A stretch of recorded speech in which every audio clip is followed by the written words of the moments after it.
आजची आपली रेसिपी आहे दहीवडा। यासाठी मी रात्रभर उडीद डाळ आणि हरभऱ्याची डाळ भिजत घालून सकाळी त्याला ग्राइंडरमधून पिसून घेतलेलं आहे।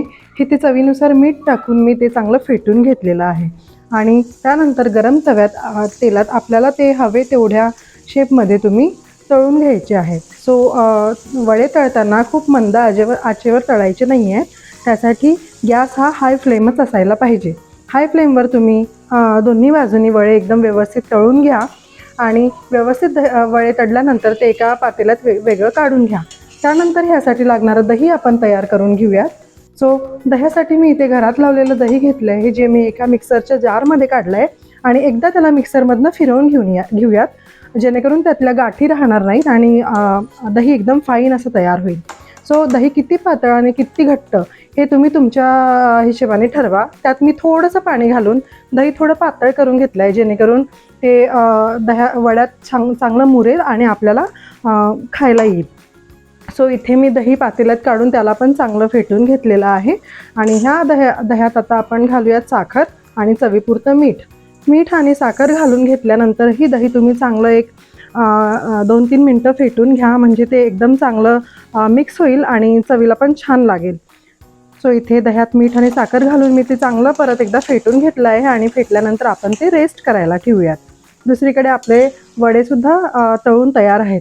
वडे तळताना अगदी पांढरे पण काढायचे नाहीत आणि अगदी लालसर पण होऊन द्यायचे नाहीत। असं तुम्ही गोल्डन ब्राऊन होईपर्यंत वडे तळून घ्यायचे आहेत व्यवस्थित आणि वडा आतपर्यंत शिजला पण जातो आणि करपत पण नाही। अशा प्रकारे मला जेवढे लागणार आहेत तेवढे वडे मी तळून घेतलेले आहेत। सेम रंगावर आपण दोन्ही बाजूनी व्यवस्थित वडे तळून घ्यायचे आहेत। वडे सर्व करण्याची 2 पद्धती आहेत। इथे मी एक पद्धत म्हणजे वडे आधी पाण्यात भिजवून घ्यायचे आहे। ते मी तुम्हाला इथे दाखवते। यात मी पाण्यात 5 वडे घातलेत। ते 1-2-3 मिनटं पाण्यात भिजू द्यायचे आहेत आणि त्यानंतर त्यातलं पाणी आपण पिळून घ्यायचं आहे हाताने आणि ते प्लेटमध्ये खायला आपण सर्व करूयात। ह्यातलं मी सगळं पाणी काढून घेतलेलं आहे। प्लेटमध्ये वडे ठेवून त्यावर आपण जे दही तयार केलं आहे ते दही त्यावर घालूयात। त्यानंतर दही घातल्यावर त्यावर आपण चिमटीने तिखट पावडर घालूयात, चवीनुसार थोडंसं मीठ घालूयात आणि त्यात थोडासा चाट मसालासुद्धा घालूयात चवीसाठी। त्यात तुम्ही चिंचेची चटणीसुद्धा घालू शकताय तुमच्या चवीनुसार। इथे हे वडे खायला तयार आहेत। तर दुसरी आपली पद्धत म्हणजे तळलेले वडे दह्यात सोडायचे डायरेक्टली, त्याला पाण्यात न भिजवता। दह्याची कन्सिस्टन्सी बऱ्यापैकी पातळ पण नाही आणि घट्ट पण नाही, ह्याच्यामुळे हे वडे दह्यात सोक होण्यासारखे आहेत। जसं आपण पाण्यात त्याला सोक करून घेतले तसं हे वडे आता दह्यात सोक होणार आहेत आणि एक 5-10 मिनटं त्याला सोक झाल्यानंतर आपण सेम वडे खायलासुद्धा सर्व करूयात। हे दह्यातले वडे तुम्ही बघू शकताय, बऱ्यापैकी ह्यांनी दही सोक केलं आहे, त्याच्यामुळे हे भिजलेले आहेत।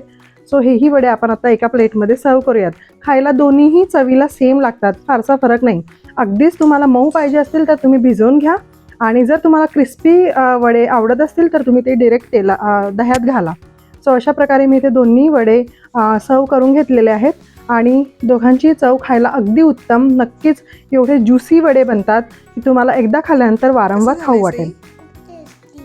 इथे माझ्या मुलीला ते वडे फार आवडले आहेत। धन्यवाद।